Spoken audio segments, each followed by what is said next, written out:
Hey guys, what is up? I am back with another video, and today we're going to be taking a look at iOS 14 on the iPhone 6s.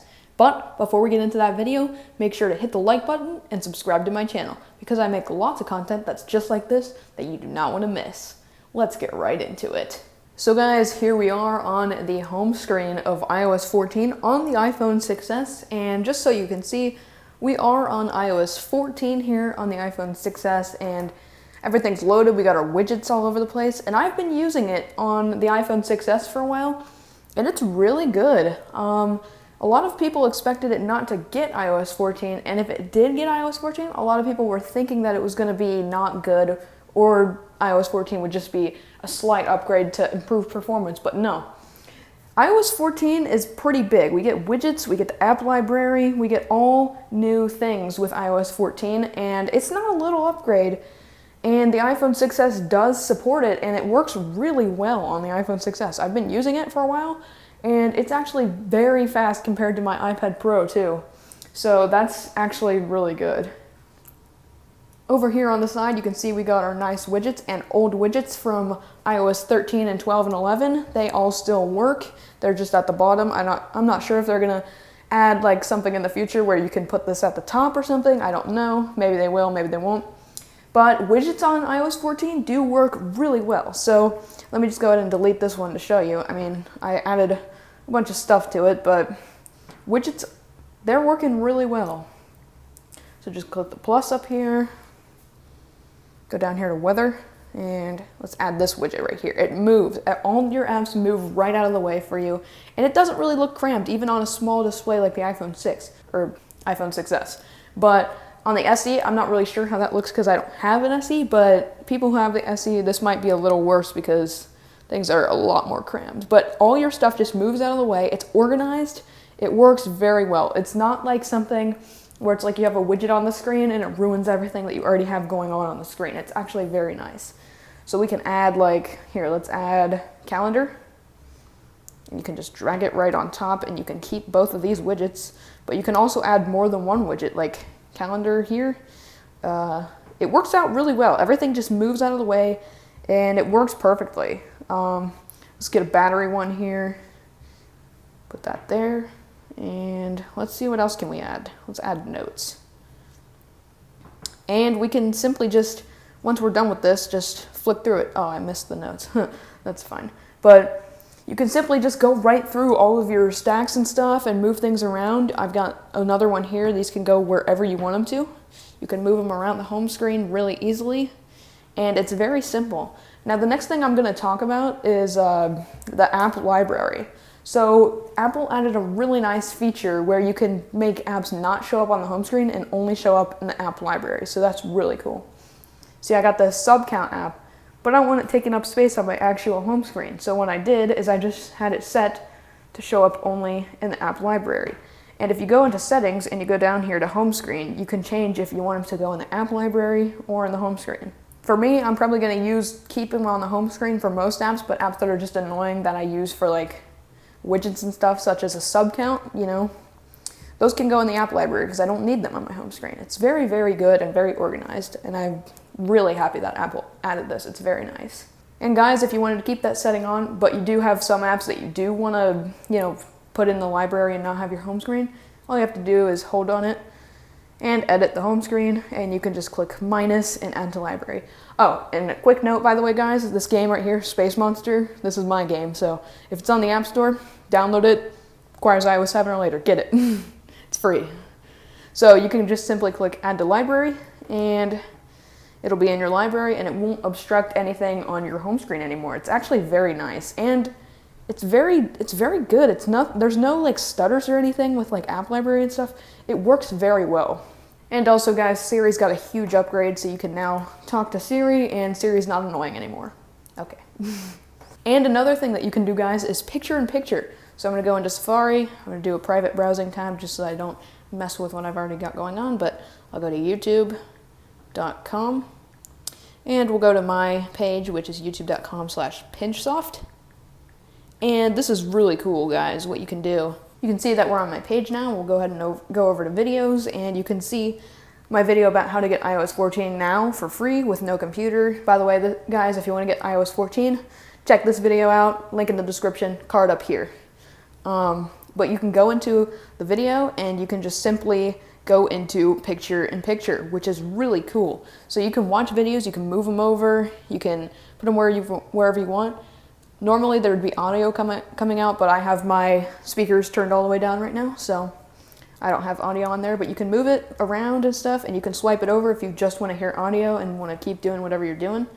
But, you know, what's really cool is you can go into YouTube, and you can watch another video. Let me go to my channel again, pinch soft, and head in here, go to my video, go into my iOS 13.5 jailbreak video, go ahead and turn to landscape, and we can watch 2 videos at the same time. Now, YouTube, the official app, doesn't actually support picture-in-picture yet. I'm not sure if they're going to or if they will or anything like that, but you can watch 2 YouTube videos at the same time using the app and the browser, and it's actually pretty cool. So you can watch 2 things at once, and it's awesome.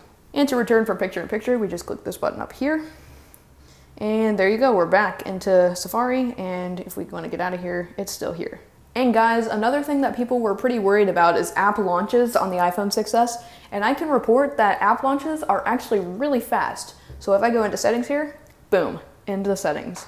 It's faster than, I'm just gonna say right now, it's faster than iOS 12 on the iPhone 6. It's better than that by a lot. And honestly, this device, I've been using it a day or 2, and it's actually really good. Like, I've been using it, and it's been flying for me. So really, I mean, you could expect maybe for it to get iOS 15, but probably not. But it's definitely fast enough if it's just going to be a simple little upgrade or something, or maybe even a big upgrade. I mean, I don't know what else, like, I don't even know what they would add at this point, but I could probably figure something out in the future. But iOS 15, it's got to be a possibility with a device that's running this fast on iOS 14. And this is a beta, keep in mind. This isn't even done, and it's running this fast. It's actually crazy how good this runs. And really, iOS 15 it's got to be a possibility at this point. So guys, let's go ahead and try out Temple Run and see how that works. Loads up actually really fast. I'm not going to put in my game center right now, but it works perfectly. You load into the game, everything's fine, and yeah. It runs beautifully. And the next thing I'm going to try out real quick is just my game, Space Monster. Let's go ahead and go into that and see how that loads. Definitely faster than my iPhone 6 for sure. And I go in the game we're already in, and we can already play, and I'm just going to go die. Okay. Game loaded. Game is pretty fast. I gotta say, I haven't even optimized it yet, and it's fast for iOS 14. Let's head on into the iTunes store, see how that loads. Perfect. Not too fast, not too slow.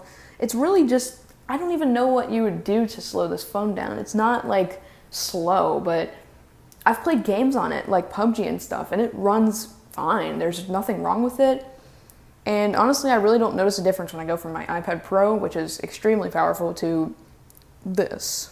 And my iPad Pro is not the newest one. It's the one with the A10, the 10.5-inch model. So it's not the newest one, but it's better than this, and I really don't notice much of a difference, if any, when I'm going from my iPad Pro to this. And that has 4 gigabytes of RAM, and this one has 2. Let's head on into shortcuts. Works fine. Find My.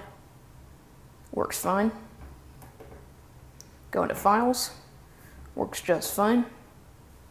Translate, the new app, also working. And guys, animations on iOS 14 are also pretty good. Let me go into a few apps so I can show you closing out all the apps and stuff. It works really good. So we're in Nodes, we got weather, everything closed down, and it works great. Everything on this operating system is very fluid, very smooth. Nothing's really having any issues. I can't find problems with this operating system on here. If you guys have any issues with the iPhone 6s on iOS 14, let me know in the comments, because I really haven't had any issues. I can think the only issue I've had is battery life, but that's probably just for this phone for me, because I have a horrible battery capacity, and I'm actually going to replace it, and hopefully that works a lot better, because my iPhone 6 lasts way longer than it, because I replaced its battery. But I feel like battery life may be the only thing that this phone has, and if you have a 16 gigabyte model, this update's gonna crush your phone pretty bad, or at least in the beginning anyway, because other takes up a lot of storage. This is basically a stock version, and we're already using 9 gigabytes. YouTube doesn't take up much, sub count doesn't take very much. It's very big for being a basically stock version. My game doesn't take up very much.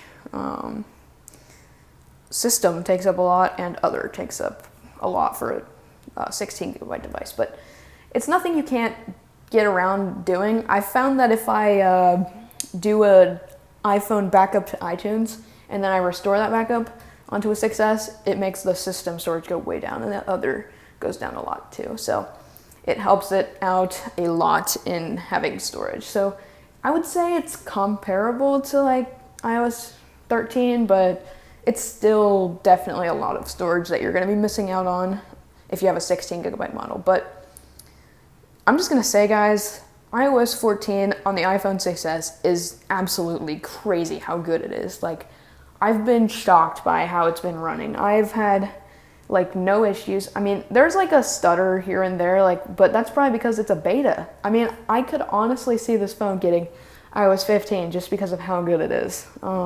It really could. This phone is good, man. It's good.